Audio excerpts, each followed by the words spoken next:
Hey y'all, it's your girl Millie Chan. Let's get into Love and Marriage Huntsville. Let's go. So we are continuing with Mel and Marceau. Mel is telling him that from this point on, do me like I do you. I don't speak on you, you don't speak on me. And I think that's fair. But I think she needs to talk to Tisha as well. This is wild. For Marceau to call male supporters brainless and zombies, Mel had a big point. You have a mother-in-law who cannot keep her name out of her mouth, her children's name, people who support her, and all you have to do is pick up a phone and call her. Remind her of why she is not even on the show, right? Stop talking about her and see what else you can talk about. This is wild. So Stormy and Destiny have met up.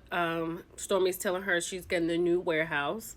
And she's telling her, she's happy to move because what happened with the content creator coming to her warehouse. She's just glad to have something new and be free of that. Then she tells her that she invited everybody to the party. She told Mel that Martell was going to be there. And Mel said she's not coming. Right? But then when she tells Destiny that Moses and Sonny is going to be there, Destiny says, I was in my feelings, but now I don't feel anything. Destiny should stay at home. So Destiny tells Stormy that Moses contacted her to have a conversation. She said when she showed up, he did not have his ring on. And then she was telling her about the conversation. And she said she told him that this was his get back. That's a hell of a get back to have holy matrimony and a certificate of love with someone. That's a lot of get back, Destiny. I think you overdid it with that. So this beautiful woman right here is MJ. This is Tisha and Marceau's new chief of staff. She's going to be taking on some special projects. Okay? As she's walking out, hold on. She's telling them that it is her 1-year anniversary. Tisha says with Scolt, Tisha, did you just not say in your confessional that you just brought her on? No, it's not her 1-year anniversary with Scolt. It's her wedding anniversary. What is wrong with Tisha? Tisha has a lot of nerve, right? She said that Mel can control her fans, right? They'll listen to her. Okay, let's say that she can. But can you control your mama? Will she listen to you? It's the reason your mama is not on the show, Tisha. It's like it doesn't even get through to her that you are saying the same thing about your mama. So Chris and Nell have walked in and she sees Sonny and Moses and Nell is shocked that Sonny and Moses are here. But let me tell you something. I'm with you when you're right. Because when I tell you, when Nell said, I just want to know what's going on, that is me and I am her. Let's get into it. So Nell is asking her the questions like, did you know that he and Destiny were together? She said yes. She said, no disrespect. This is your husband now. She was like, she knew about Destiny and Moses. She was a little apprehensive at first, but then she was like, this could be my husband. This is the very modified version of what she has said before because she has to say it so many times. So Nell is taken aback by the answers. But in Sonny's confessional, she was like, Moses was out here moving like he was a single man. And I believe that. Especially if Destiny's flying in and out. I believe that. Now Sonny is defending the 90 days that her and Moses was together before they got married. And the 2 days that she notified Destiny to let her know. Nell said, do I think it's right? And she said no. And I really think Nell is the wrong person to talk to due to the fact that you and Chris have some things that y'all can hash out. Mind your business. But it doesn't look right. It just doesn't look right. I get it. But she said there was no underhandedness of it. She just fell in love. And she's going to keep saying that. In walks the Lone Ranger. Destiny is in the building. Boobies out and all. So Sonny went to Stormy and said that she wants to have a conversation with Destiny. Stormy said, let me find you a room, right? Because I don't want this to go left and mess my party up. So Sonny has said, the video that we watched, I've reached out to you, you didn't say anything. Now, there is a little piece of information that Sonny probably does not want to talk about. The fact that she reached out to her 2 days before she married him. That's wild, Sonny. Like, the moment y'all exchanged numbers, it was serious. Now, it was real serious 2 days before you got married. But if you was going to reach out, you probably should have reached out then.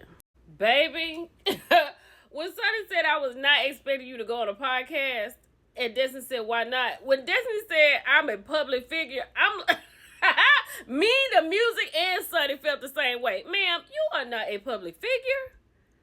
No, ma'am. You are not a reality TV star. You are a reality TV participator, Destiny. There's nothing star about you. Child, Destiny talking about why wouldn't she talk about her public life on a public platform? When have you done that, Destiny? You have a whole show before you got put off where you could have done that. And still you get back on here and you still not talking about your public life, right?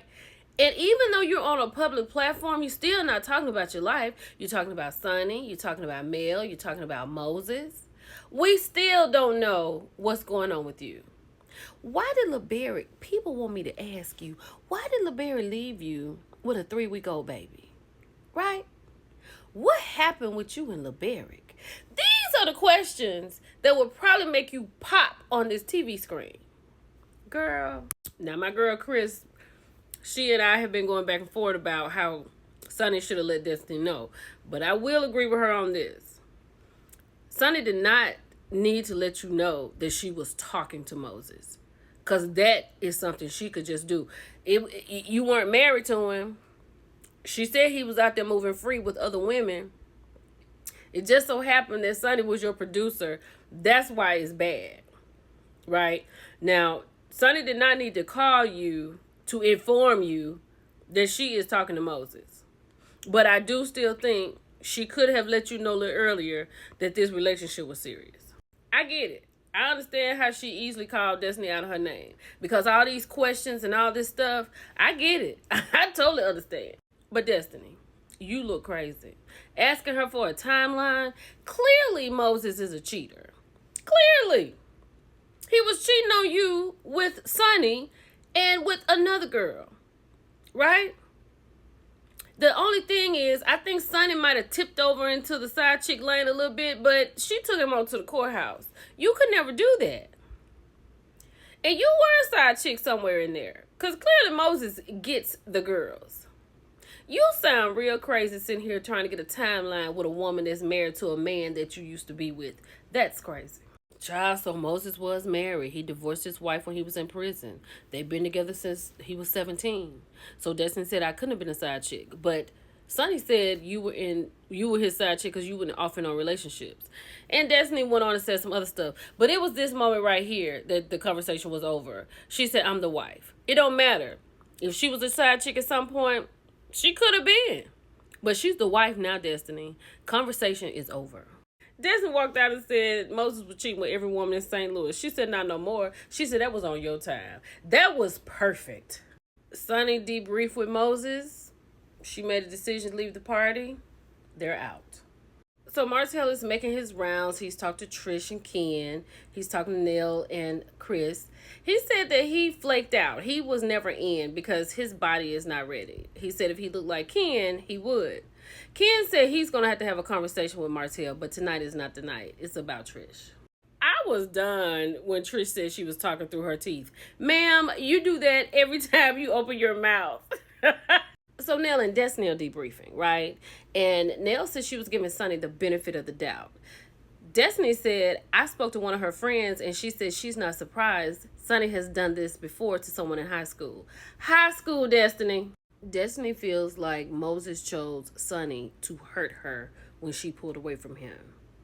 I don't know how I feel about that. How do you feel about that? Child, Courtney has come in from the warehouse and let Stormy know 2 police were there looking for her. Stormy talked to her lawyer. She has 2 warrants. She has got to turn herself in. She is devastated. Child, next week, Stormy going to jail, and Miss Betty says she needed it.